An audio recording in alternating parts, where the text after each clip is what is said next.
Hi course creators, my name is Krisha Sarah Bowen and I'm going to take you through a short training on how to create an online course, why you need to get started, and some simple ways to begin doing that today.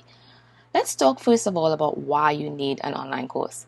You need an online course because it allows you to have hands-free digital products to increase your streams of income. I believe that every business should have an online course which teaches your clients something specific that you are an expert at. But how to enter the course creation space? You first need to determine what solution and result you want to provide to your audience. Always create a course for which you have the skill level and a specific expertise to generate a result. You don't want your course to end up into the graveyard of courses that people never finish and they say never work. So you want to design your course specific to generate a result for which you have skill and expertise to execute. First, let's talk about the solution versus the result. Without proper insight on how to successfully launch an online course, you could be setting up your business for failure, and you can be setting up your course to fail as well. You want to first determine if your course is entering the market or the industry at a basic, intermediate, or an advanced stage. You need to know this because you want to ensure that you have the level of skill for the course that you are promoting. Let's dig a little bit deeper into solution versus results. Let's say, for example, I'm launching a basic course. A basic course means that your ideal client has no prior knowledge of your topic, so you're going to have to teach them a new skill. For a basic course, you are taking people with no prior knowledge of your topic to now moving through to a specific result. Let's use an example to make this clearer. Let's say that I am a graphic artist and I now want to teach small business owners how to use Canva to do their own graphics. I have a particular skill in understanding the concept of graphic, and my designer has no knowledge, my client has no knowledge of design. So taking a basic client through design means that I now have to give them an easy to use software that enables them to use my skill, put it together with the least complicated process and still execute. So for a basic course entering the market, I may want to teach my client a simple step that generates a specific result. In this case, the result for my client would be improving the quality of their graphics using the system Canva, and I would teach them simple design elements that helps them to improve the quality of their graphics. Now let's move on to if our course is entering the intermediate space. Your ideal client in this case has some knowledge of graphics in our example. You will now want to move them and introduce new ideas to effectively get a specific result. So in this case, you want to improve their quality, or you want to help them make more money or do something faster. You're introducing a new skill to this course for an intermediate design course. It means that your client has some prior knowledge or they have a basic understanding of your concept, and you are now teaching them something specific. Let's use our same example of the graphic designer. For an intermediate course, you may be teaching your clients how to use Adobe Illustrator. Adobe Illustrator may not be a DIY first step for a basic client, which means your intermediate client may have some knowledge of using this particular system or using, let's say, Photoshop. They're using a more advanced tool and they have some knowledge of what you're about to teach them. If you're designing an intermediate course, it means that people must enter the course with some pre-existing knowledge of the skill that you are about to teach them.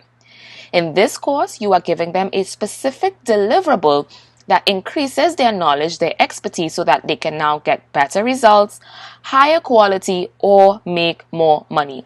Intermediate courses enter the market for people who are already in this particular course stream and they now want to learn a new skill to advance their delivery. Let's talk about advanced courses.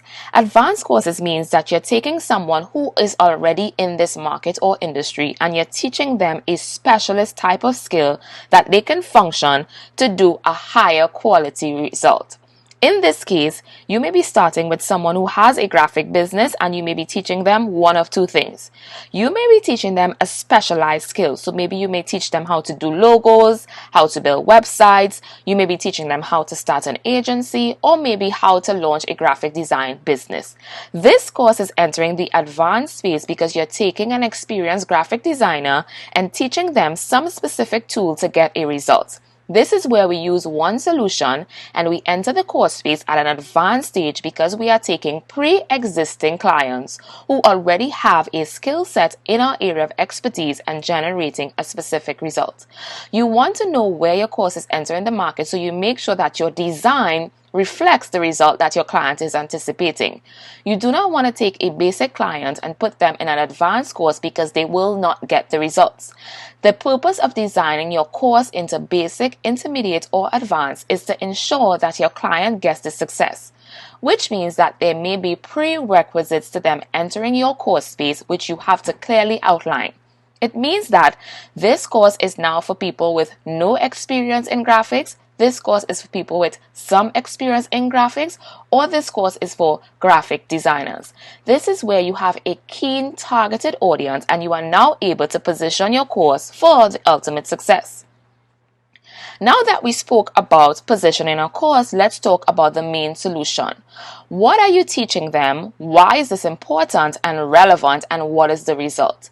Your client ideally wants the result that your course promises. So we speak the language of the pain, we create the solution, but we deliver a result. As any good teacher, I'm going to say that again, and that's a moment where you need to take a note. You speak the language of the pain, we create solutions, and we deliver results. Your client just wants the result that your system gives. So in order to create a course that wins, it means that you must now speak the language of the pain to attract them. If they are a beginner, you are speaking about the problems that beginners face. Then you create the solution, which is your DIY course, using a simple method. And then the result is at the end, they will be able to now execute their own graphics. Before you even begin designing your course, you must be clear on why would someone want to take this course, what is the expected outcome, and what is the result they can expect when this course is delivered. Now let me give you 3 simple steps to break down your course creation. In step 1, you want to talk about what do they need to know. So in the context of basic, intermediate, or advanced, what does my client need to know to get the ultimate success of my course? How to do blank. Why to do blank. They may need to know some basic terms because if they are entering into a space that they have no knowledge of, they need to understand the basic terms of functions. Let's say, for example, they are entering the online business space. They may need to understand terms like a lead magnet, a freebie, an opt-in, and so on. So it means that step 1 of your course begins to give them what they need to know to succeed in this course. You may also want to include research in step 1. Research means that you give them an assignment to look for information that gives them more knowledge to win with your course. So step 1 of your course design really needs to be, what do they need to know? How 2 steps, why 2 steps, terms that they need to understand, and maybe some research elements so that they can build on the foundation to succeed in getting the results of your course. Step 2. How to do it. In this module of your course, you're going to now tell them how to do this, why to do this, the actions that they need to take, and you may create a toolkit or resources. Let's go back to our example of the graphic designer. In this module, you will begin to break down how to use Canva. You may even give them other tools that are simple to understand design. Maybe you teach them color, maybe you teach them the rule of thirds, specific elements to now understand how to create excellent graphics. Step 2 of your course creation is a how-to module where you begin now giving them steps that builds on the foundation of the course design. And finally, step 3. Step 3 goes into evaluation. For the evaluation part of your course design, you want to make sure that your client is able to, number 1, make more money if that is the objective, the result, or the solution of your course. Launch a new product if your course is designed to help them to launch a specific product, or if you wanted them to create something. This may be an advanced or an intangible result that they have achieved from completing your course process. So this is our 3-step design process. The first process is our foundation, where we set the mindset of what our client needs to know to win with this course.